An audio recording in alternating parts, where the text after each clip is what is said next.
saya Salma Amalia Rahma. Di video kali ini saya akan membahas sedikit tentang teori-teori komunikasi massa. Penasaran? Stay tune!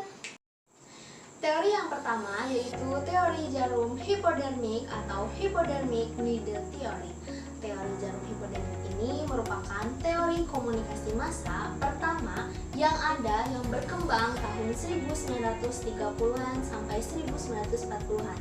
Teori ini menyatakan dan berasumsi bahwa media massa memiliki kekuatan yang penuh atas halayak, dan halayak dianggap hanya sekumpulan orang yang homogen dan pasif atau tidak berdaya. Karena apa yang diberikan media massa, baik berupa informasi, gaya hidup, dan yang lainnya, selalu dengan mudah halayak terima. Serta teori ini berkenaan dengan perubahan perilaku seseorang, di mana halayak dapat berperilaku terhadap apa yang diberikan media massa. Contohnya apa? Pertama itu pada iklan air mineral yang bermerek Aqua, di mana pada saat produk air mineral tersebut dipublikasikan, secara langsung bisa mempengaruhi asumsi halayak bahwa air mineral yang dalam kemasan itu merupakan Aqua.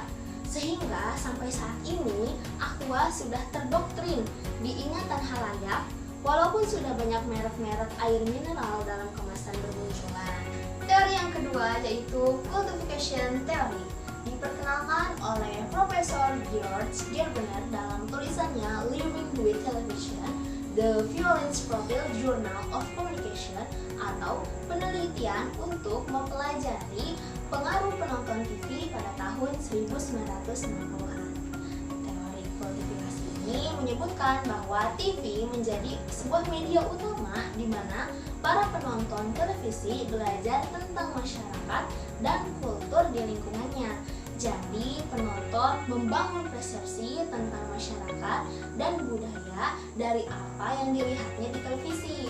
Media mempengaruhi penonton dan penonton meyakininya, sehingga para pecandu televisi akan memiliki kecenderungan sikap yang satu sama lain. Contohnya, jika kita menonton acara buzzer atau sergap dan patroli, maka akan terlihat berbagai perilaku kejahatan yang terjadi di masyarakat. Dalam pandangan kultivasi dikatakan bahwa adegan yang tersaji tersebut menggambarkan dunia kita yang sebenarnya, bahwa seperti itulah dunia kejahatan yang terjadi di Indonesia. Teori kultivasi ini sangat menonjol dalam kajian mengenai dampak media televisi terhadap masyarakat. Teori yang ketiga, Spiral of Silence Theory. Teori ini diperkenalkan oleh Elizabeth Newman, seorang profesor emeritus peneliti komunikasi dari Institut für Publizistik Jerman tahun 1984 melalui tulisannya The Spiral of Silence.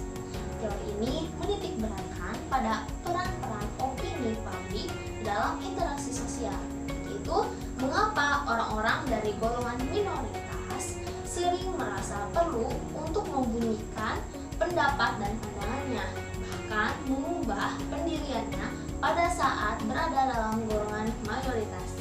Contohnya seperti ketika teman-teman Anda ingin makan sushi untuk makan siang, biarpun Anda tidak terlalu suka dengan makan sushi tersebut, Anda cenderung akan mengikuti kemauan teman-teman Anda. Teori yang keempat, Technological Determinism Theory. Teori ini dikemukakan oleh Marshall M. McLuhan pada tahun 1962 dalam tulisannya The Gutenberg Galaxy, The Making of Geography's Man. Ide pasar teori ini adalah perubahan yang terjadi pada berbagai macam cara berkomunikasi akan membentuk pula keberadaan manusia itu sendiri. Teknologi ini membentuk individu bagaimana cara berpikir, berperilaku dalam masyarakat. Contoh, masyarakat yang belum mengenal huruf menuju ke masyarakat yang menggunakan komunikasi, cetak ke masyarakat yang memakai komunikasi elektronik. Menurut McLuhan, budaya kita ini oleh bagaimana cara kita berkomunikasi. MC Luhan juga membagi perkembangan teknologi dalam komunikasi menjadi 4 periode. Yang pertama yaitu era pesuhuan. Era berikutnya yaitu era kedua, yaitu era tulisan. Yang ketiga, era mesin cetak. Keempat, era media elektronik. Radio menyediakan pesan melalui indera pendengaran atau audio. TV menyediakan pesan melalui indera pendengaran dan penglihatan atau audio visual. Media adalah alat untuk memperkuat, memperkeras, dan memperluas fungsi dan perasaan manusia. Contohnya, dengan buku, seseorang dapat memperluas cakrawala dan pengetahuan. Teori yang kelima, agenda setting theory. Teori ini diperkenalkan oleh Maxwell M. T. Holmes and Donald L. Shaw tahun 1973 dalam artikel yang berjudul The Agenda Setting Foundation of the Mass Media, Public Opinion Quarterly No. 37. Pada teori ini, media massa dapat mengarahkan kita apa yang harus kita lakukan dan memberitahukan tentang apa yang kita pikirkan.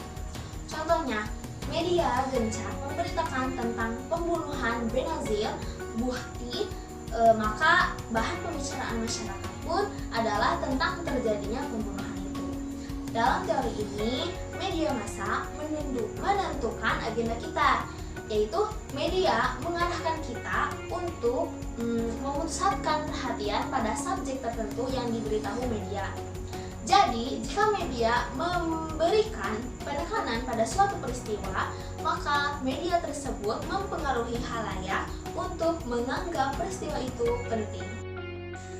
Cukup sekian video dari saya, semoga bermanfaat. Mohon maaf bila ada kekurangan dan kesalahan. Saya Salma Maria Rahma, pamit undur diri. Wassalamualaikum warahmatullahi wabarakatuh.